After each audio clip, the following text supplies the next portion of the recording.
former NFL player, author, and host of American Ninja Warrior, Akbar Gbajabiamila. How close did I get to actually getting your last name correct, or did I do terrible? You did terrible, but it's okay though. Can I try? It's gonna be a part of a new American Ninja Warrior obstacle. All right, can you run the course and say my last name at the same time? You know what I mean? I'm going to give it a try, Kevin. I want to try and give this a try. Gbajabiamila. Okay, all right. So you've graduated, but you're not there yet. You just got your associate's degree. Okay. So now you got to go straight from associate straight to master's. Can you say Akbar Oluwakemi Idowu Gbajabiamila? That's 32 letters for every letter for a team in the NFL. I don't know why you would ask me that, since I couldn't even get the easier version of what you told me, right? I'm clearly, you know what I'm going to do? I'm going to blame two things. My original NFL draft guide pronunciation guide and my inability to read in general. So both of those things are what I'm going to use to blame it. Educate us about the exact way to do it one more time. Okay, so I'll give you the American version, and then I'll give you the Nigerian version. Okay, so with the American pronunciation, it's Akbar Oluwakemi Idowu Gbajabiamila. With the Nigerian tongue, it's Akbar Oluwakemi Idowu Gbajabiamila. So there's a difference there, but look, you can just settle for learning the American version. I appreciate you dumbing it down for Americans. We very much excel in that realm, so thank you very much. So we were just having this conversation off air about American Ninja Warrior. Is the first winner, we do believe, took place outside, you said, the Cotton Bowl in Dallas, right? Yeah, well, first woman female winner, yes. Casey Catanzaro became the first to hit a qualifying buzzer and a finals buzzer. You know, prior to Casey Catanzaro, American Ninja Warrior was dominated by the men. And most people think this and have this idea that you got to be this strong, big, buff, you know, whatever. And Casey Catanzaro, I'll never forget that night. She came up to me in the host tower and she says, "Hey, you know, I'm going to hit that buzzer." And, you know, look, I'd be lying to you. And she motivated me to write about this in my book. So I wrote a book, Everyone Can Be a Ninja, about overcoming obstacles. And she taught me a lesson there, because she came up to me that night. And I thought, you know, she's 5 feet, 94 pounds. And I thought, oh, that's cute. You know, your weight matches my jersey number. You're going to hit the buzzer. We've never seen it before. Sure. Well, she goes out there and she does it. I'm like, what? And then she comes back the next night. So I'm, you know, kind of peeling back, the curtains a little bit. We film the second portion of that, the finals round, the next night. So it's not like they've really, on TV, it shows that they've had 6 weeks to kind of rest up and come back at it. But they actually doing it the next night, which makes it that much more incredible. So she comes back up to me and she goes, after becoming the first one to hit the the qualifying round, she goes, "I'm going to hit the finals buzzer." I go, "All right, you're feeling yourself a little bit too much. I mean, we got dope dudes who can't do this." Man, she slapped me all up in my face and hit it. And I mean, I lost my mind. I almost cussed on TV. Uh-oh. I was like, oh my God, shut the front door. I had to catch myself in the moment. And so till this day, when people hear that run, they go, "You said shut the front door." Like, you don't know. I was shocked right as I was watching it. And now Casey Catanzaro is a huge WWE superstar now. She's on NXT. And she's just killing it. So I'm super proud of her. She's taught me a lesson about that. And she was gracious to lend her story to, you know, kind of how she grew up and what made her an overcomer. So we all have obstacles in our life. The NFL, I mean, had to overcome hosting a season this year in the midst of a pandemic. So it's a great opportunity and a great life lesson, too. What do you get more juiced for, when somebody finishes and completes, or when somebody takes the wildest tumble? Like whenever you see somebody try to do something, you're like, they're not going to be able to do it, and then they crash hard. You know, I've turned into quite the cheerleader. I actually love seeing people overcome obstacles. There's something about that competitive edge when you see somebody work so hard, because they train 364 days for this one opportunity, this one time. out of the year that they get to compete. You fall, you go home. That's it. You got to wait another 364. And so I go and lose my mind when I see people overcoming, because the backstories is what does it for me. When you know what some of these people, like I remember a competitor, I'm forgetting her name, but she was like 7 or 8 days removed from chemotherapy, you know, and just like, wow. you know, and your body goes through all these different changes. As you know, we've seen, you know, even with Ron Rivera as he was going through his thing during the season. But, you know, to know that, you know, someone would step out there, and as she was fighting for her life, she says, you know, I want to make sure I run an American Ninja Warrior course. And to do that right after chemotherapy, impressive. You also played in the NFL, and you know a lot about defense. As a defensive end, as an outside linebacker, you know a lot about defense. And this is a game where everybody's talking about Tom Brady, Patrick Mahomes. Let's see all the offense. Let's see what's going on out there. But I think this is going to hinge on a defensive play. I still think defense wins championships with great quarterback play. My co-host thinks that it's no defense at all. It's just all offense. Do you think defense matters still? I'm just, before you answer, and I know you're going to have a more educated opinion after actually, you know, being in the NFL. I'm just saying, like, people focused on nothing but the quarterbacks most of the way throughout these playoffs. Right. So that's just my thought. Well, you know, and I can agree with that. Look, you know, as a former defensive player, I get it. You know, nobody cares about us, you know, unless you make some sort of, you know, heroic play, or you're Michael Strahan and you've got a Hall of Fame career. I was never a Hall of Fame player, you know. I didn't have those type of stats, but I get it. Like, you know, overall, NFL is the most team-oriented sports. You've got 11 on both sides, 22 on a field. There's a lot of coordination that has to happen in communication and sync. I can't even say the word, but you got to be in sync to be able to get everybody to move and be at the right place at the right time. And so having said that, it is more than just the quarterback game. Of course, we know they're going to get all the publicity and they're going to get all the hate. So part of it is the gift and the curse.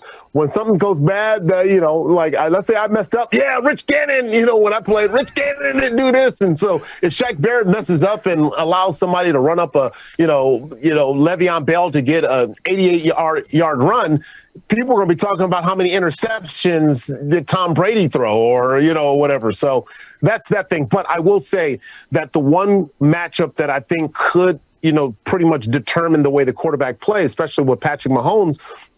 You look at Eric Fisher out. You look at Mitchell Schwartz, and then you think about they've got Renner and they got all these LDT, who obviously decided that he wanted to go from the O-line to the front line.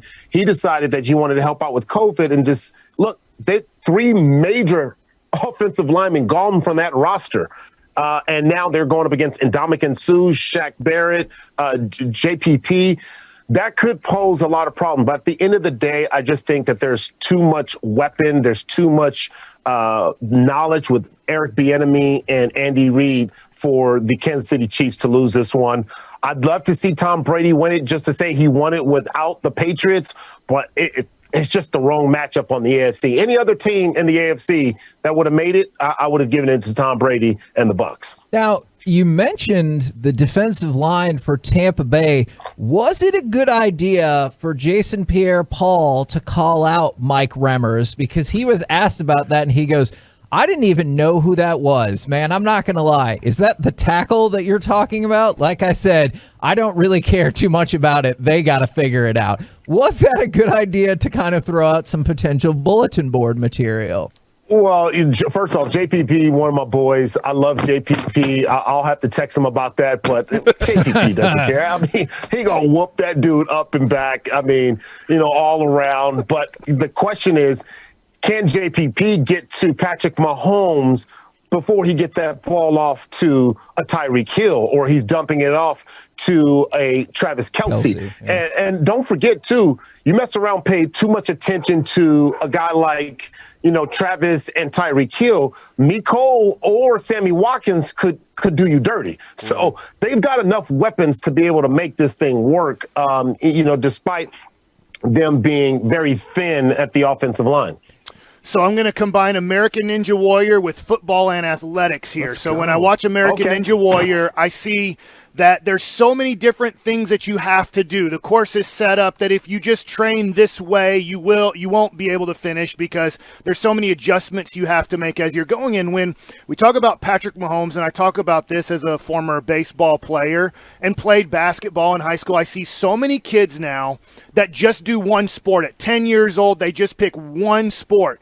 And I say, look at Patrick Mahomes. Do you know how and why he throws the ball from those different spots and positions? Because he played shortstop in high school, not because he played football. Those are shortstop throws. Those are not football throws that he is making. Look at Russell Wilson. Look at Kyler Murray. Look at those little guys. How are they able to defend their body so well? How do they not take those hits when they scramble? And how do they know exactly when to slide and when to protect themselves? That's a baseball skill. That's not a football skill that they have learned, because when you watch a guy like Josh Allen who didn't play like baseball, he has no clue how to slide. I mean, he looks very uncoordinated, very fast, very athletic, no clue how to slide because he just played football. He doesn't know how to do it. So when it comes to American Ninja Warrior, when it comes to athletics, you know, I'm a big on, look, you need to cross-train. You need to, maybe football is your favorite sport, but if you just do football, you're not going to be the best football player you can be. Well, let me add to that, and you're so right, and this is me talking as a father now, too, and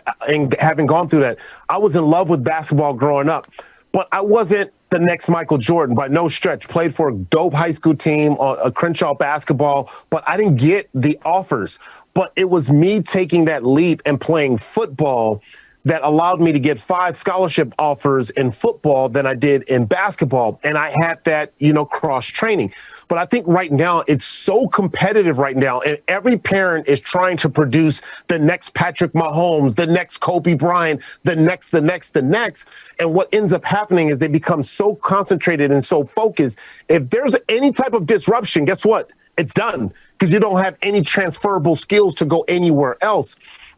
And so I do believe that there's a time that you need to expose your kids to different type of sports and have them play different things so they can get the athleticism. I think soccer and basketball, to me, are like great foundation. Now, unfortunately, we didn't play baseball in the hood. It used to be a thing in the hood when Darryl Strawberry was going to my high school and Chili Davis and those guys. They don't play it anymore. Maybe we got to create something like that, bring baseball back to the hood. But I will say having that type of different environment allows you to be the best athlete. And that's what makes the Ninja Warriors so, because they don't just do ninja training. They're doing everything from the weight room to gymnastics to pole vaulting. Look at their backgrounds. They're all so diverse. There's not one type of American Ninja Warrior. They all have different backgrounds. And I think that's what makes it you're able to overcome, too, when you have multiple experiences. Now, you just said something that we've had several interesting conversations about this the last couple of days about getting more black players involved in baseball at a young age, because when you see the participation rate in Major League Baseball and at different levels of management in baseball and the front office and everything like that, you just referenced something. Is there a way or an idea or the start of a plan to get more involvement at baseball at a younger level so hopefully you can climb up through the ranks? My man's got his hands up. Reggie's got the answer. He knows. Yeah. Oh no, I was saying something else, but I mean, okay. No, it's your shine. It's your shine. My bad. I didn't mean to take that.